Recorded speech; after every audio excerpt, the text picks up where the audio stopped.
I am so excited because today we are on the set of the TED Season 2 episode, Dungeons and Dealers. We're at Universal Studios. This is made of styrofoam, which I could not believe until I actually touched it. Ted is controlled with an Xbox controller. Where's Ted? It's just a ton of weapons. That's how we died. And then they had to cancel the show, you guys. Ah,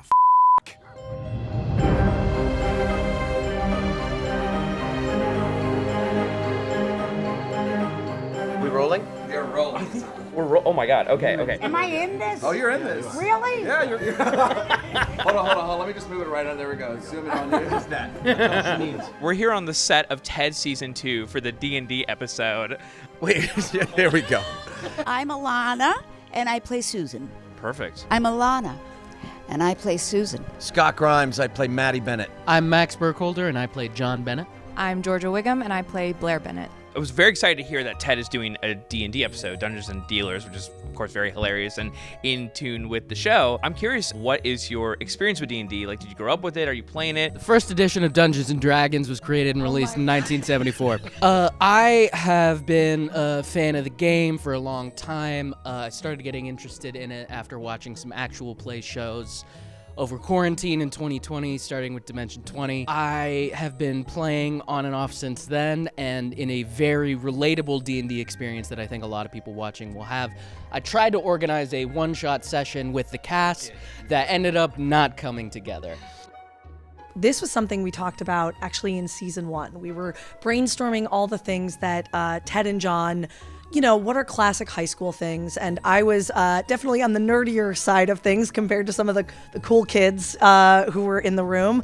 And so I talked about how, as a high school student, I played a lot of Dungeons and Dragons, and that was a huge part of my adolescence. And so Seth had never played, but he knew how passionate fans of D&D are. I'm a big fan of the game. I'm a big fan of a lot of actual play shows. I'm wearing NADPOD and D20 merch right now.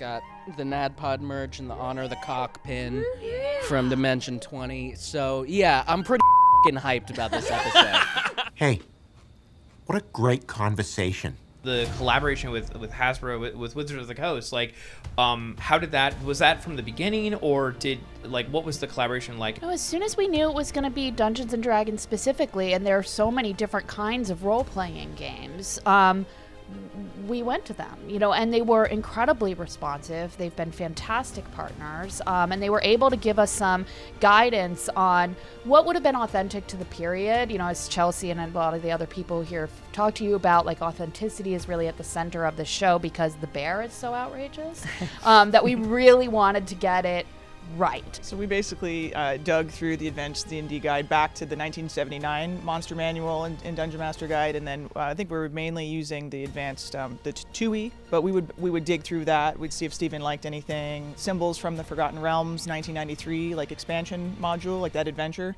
So there's a lot of stuff, a lot of Easter eggs to look for from those modules. You guys just finished your first week of shooting. How big is this shoot? How long are you guys shooting this for? It's a big one. Bringing all of this to life, it is so big. It is a huge undertaking. And, I think Seth was really passionate about, if we're going to do it, let's do it 100%. We don't want to have them be playing some knockoff fairies and whatever. We want this to be really authentic to this fan base. And so we ended up saving this episode for season 2. I'm so glad a season 2 happened so that we got to bring this all to life. We're making a movie. Yeah. We really are, man. 1,000%. We're making a movie. 1,000%. And the detail and all the departments, the props and the wardrobe, makeup, has just taken it to a level of just perfection. Excellent work. You can take your lunch now.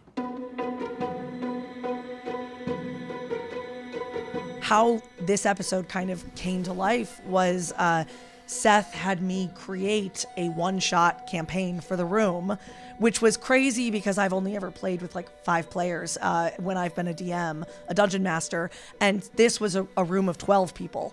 And so it was just chaos, mostly people who had never played before in their lives, and we created characters, played the whole game. I mean, it was dark by the time we finished. But so many of those things, like the riddle from the episode is the riddle I used in the room with them that I wrote for that campaign. So it's really cool to see so many pieces that from that day, or like riffs the characters do, are riffs writers in the room did genuinely in the moment, and it's great to be able to use that. You guys all play a different character. Blair is a thief, and I thought it was really cool because I get to have a bunch of daggers on me, which is awesome. With the thief, like I learned very quickly after talking to Chelsea that, you know, she really needed to be dark and mysterious and be able to hide.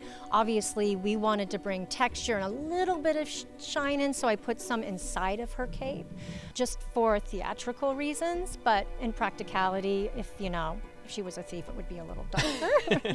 I'm John Bennett, same as always, but I'm also a mage, which I guess was the name for the magic casting class in 2nd edition D&D. I guess it would be a wizard. It would be it's sexy. It would be a wizard these days, and I guess it's 2024 rules now, but oh, hello. But it is very exciting. I love playing a wizard. Everything about mine looks exactly like you would think a wizard should look, except not as many like stars and moons on the cape as you know in what is it, Fantasia? And no like giant conical hat. But I've got the hood, I've got the robes, I've got the staff. It's pretty incredible. My one note that I gave to Heather, our costume designer, about it was I want to have so many pockets. I want to have pockets in the sleeves. I want to have pockets here with little bullshit and little trinkets. I've got on my belt a leather pouch that in it has another leather pouch. There's like pockets within the arm and inside here, and then we put trinkets for him if he wanted to take out or play with. I've got keys. I've got, my spell book, a cord tied to me that does nothing. I wanted to have like a bunch of like trinkets and bullshit so I can like reach in and pull out something, like spell components or what have you. But it's a very, very fun costume. Scott. I don't want to talk about it. Seth had this incredible idea that he just wanted to see Maddie bald with a Friar Tuck haircut. And so we were like, great, let's make him a cleric. Let's do this. Let's lean into that. If I wasn't such good friends with Seth, I would think that I pissed him off. You all look so badass. And I cut to a shot of me right now in my outfit. And now you tell me if there's anything cool about what you're looking at right now. It's Friar. I'm Friar. Am I just a friar? Because I'm not Friar Tuck. I'm a friar.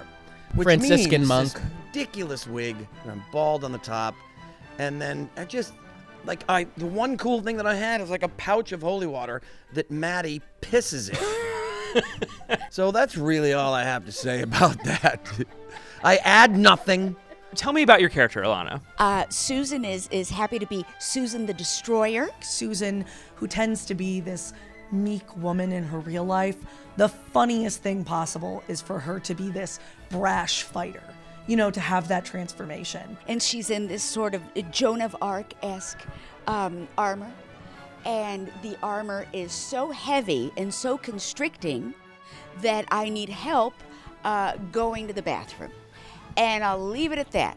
I wanted to translate Susan into kind of what she would imagine she would wear, and she wears a lot of sweater vests and turtlenecks, and I was like, what if we made her armor a little bit like her sweater vest, the line of it with a turtleneck, but then bring in like this weird kind of disco chainmail that feels more 70s than like what typically a chainmail would be now. It's so fun to see the actors embrace these personas and have so much fun with it, getting to see Alana, for example, try on her costume and have fun with the sword play. It's always just extra rewarding when the creative decisions that get carried through to the production are so embraced by the people who have to perform it. Ted as a bard, I love, seems so perfect.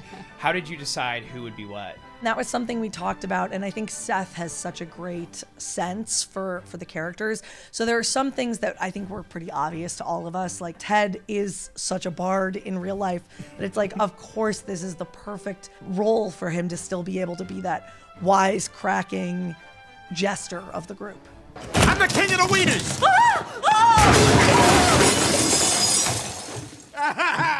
I'm very fascinated to see how you guys make TED using this technology. We call this ProVis, or production visualization, and what we do is we combine visual effects and live action in real time. We can adjust the eye line through a game controller. We're able to move Ted's head, and obviously we can also walk him using a game controller. What? That Ted is, okay, but Ted is not actually there. He is, yet we can see him. I'm so scared. Where's Ted? This is incredible. Thank you so much for showing us how this works. It's so cool to even just know that Ted is controlled with an Xbox controller. We need a Ted video game. Let's get Seth on the horn. This doesn't have to be done. Like, we live in a world right now where you can project something in the background and it's done. You know, a lot of shows do it and it looks wonderful. But I give it to Seth and the production department here that goes, you know what? No. I want to build a pub and I want to build a cave and that is incredible because it's not necessary. But the audience will know, and we know. It just makes our performances, I think, better, or mine anyway. You know, Seth is so acutely aware of what the audience expects. Yeah. And he really, really does step up to the plate, and it's wild. There's got to be so many props that you guys probably have a favorite one. I like this for 3 reasons. This is my mace, right? I like it for 3 reasons. One, I think that the top looks like the Star Wars thing. Yeah, that shoots the lasers. He's got the helmet on. Yeah. And the other one is when you're bored on the set. What you do. Well, this is the real one, but I have not a the rubber rubber one so that it won't. But I still might be able to. Oh my God. Bored on the set, Max and that's how we died. And then they had to cancel the show, you guys. All day. It's just something to do. I know that's a Scott thing more than it is a Matty thing. Sure. But it's something to pass the time when you're doing this. In and between I love this. setups, I love this guy. And yesterday we were filming, and I was trying to do like 5 or 6 in a row, and it got caught in the tree, and they got mad at me. Oh, yeah, that's right. It's absolutely true.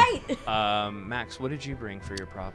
Oh, today I brought what any good wizard cannot be seen to go without. It is my spell book. I'm very excited for it. I love the attention to detail. You have to unseal it, open it up, and God, look at that. That's so dope. It's got all my spells and my gibberish and is there a little recipe? diagram from a kraken right there. Yeah, those are all spells. Are we getting that? Can we zoom in on that? That's There's also a soup recipe in there as well. Yeah. Spider webs is a spell component. Absolutely. I actually don't know if that's true because I think in this episode we're going off of 2nd edition D&D, which I have never played because I can't be bothered with FACO. No one else on set knows what that is. But we got some people over there. Yeah. yeah. The commenters will know for sure. Yeah, to hit armor class 0. No, can't be bothered. I chose something that is too big to fit through the doors of this tavern. I guess we're going to have to go check it out. We're at Universal Studios. Jimmy Fallon lives here, I think. What am I looking at? The cart where we buy basically, what is it? It's weapons, potions, and more. And so each one of us kind of gets a little, either a weapon or a potion, and it was carried by a gnome who stops us in our tracks in the forest. This is where I purchase my little dagger that's on my right hand side. Yeah, we have, as you can see, we have little potions here. I know, that's real, isn't that? I haven't quite touched it yet. Yeah, but but I saw this, we worked with it yesterday and I saw it and I was like, has anyone have dibs on that? Like, I want to show this off so bad because I want it literally like in my house. I think it's the coolest thing ever. Yeah.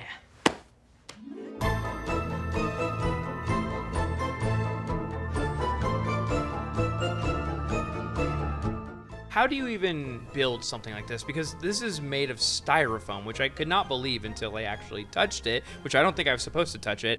What is this? This is a 1/4-inch scale maquette of our cave complex. Okay, and what is maquette? I mean, I obviously know what it is, but in case someone watching at home doesn't know. Well, I wouldn't know the French translation of it, but it's an ancient technique to create organic type shapes. all this technology and digital age, why is it still important to create a miniature version of it when you're in the planning stages? It's 1/4 inch, and what they do, as you see all the numbers on this, is that they created each one from the drawings, and then they could take each piece out and give it to the sculptors, and then they would go and start sculpting the walls. Then they could put that piece back, grab another one, and continue on. So even like the background of this, that's exactly what it looks like on the big stage. It's crazy. This entire set is made of styrofoam. Yeah. You guys knew this. Yeah. Scott, you have the mace, so I need you to go first. Yes, poor guys. We are inside the corridor of the set of the tour, and that is real. Yeah. I can feel that. It's nice. It's cold out today. Yeah. But isn't this cool? This is sculpted styrofoam, as you said earlier, and then they paint. What is it? Did you say it? Gunite? I didn't say it, but it sounds cool. The spider webs are so cool because they're like hot glue from a hot glue gun, Oh, and you they're just not like actually spider. no, they're very hard to like get off of things though. So like you want to be very careful touching them. The fact that this is like a real set. Yeah. It's not a virtual, volume. This is we are actually in a corridor. Do you guys get lost in here when you're filming? We're know that they grab us and Yeah, they they put tell us us back what into to our do. little boxes when we are Tell us finished what with to the do. scene. It is built to look like we could be in different places. Shall we enter the Let dungeon me room? make sure it's safe. Hold on. Okay. Okay. We're safely walking through. I feel like the booby trap are the audio mics. We are in the dungeon room. Again, this is real fire. There's symbols, there's like hieroglyphics, there's like the level of detail. It's like, I imagine. It's wild. Yeah, like it's just like, I feel like people want to pause. And look at the intricate carvings. Yeah. Okay, we made it out of the dungeon, and now we're in another corridor? I'm lost. It's very confusing in here. I mean, I think he does. Seth loves we walk all through here in one shot. And I think that's why he builds it. We have a forest scene where we were walking yesterday and just forever for like 5 minutes of talking. And I think that he builds it so it looks practical, feels practical. 100%. But it's a huge lot of set. overview shots too Yeah. to establish everything. My favorite detail about here, if you want to follow me. Max is taking my cameraman. My favorite detail over here is apparently what every good D&D tavern needs. It's just a ton of weapons. Just really heavy weapons. This is Georgia. Come here. Let me see. This is careful. Holy. Oh, that's heavy. Yeah. Oh my god. I found them the other day when we were sitting in here. I have to say one thing though, Yes. and this is real. Yeah. The reason I love making this episode is moments like that. The look on your face. Yeah. I'm really getting a little emotional when your joy and happiness is going to be the audience's joy and happiness when they see this episode. And that is what every single day I'm like, Max is having a great time. And it's cool, man. Yeah, get those hopes sky high, buddy. Guys, thank you so much for taking me. Thank you. This has been a dream come true. I love this show so much, but I gotta go because you guys gotta get back to filming. Sure do. So I'm gonna go and try to exit the case, and I'll see you later. Okay. Good luck, buddy. Okay. Have a good one.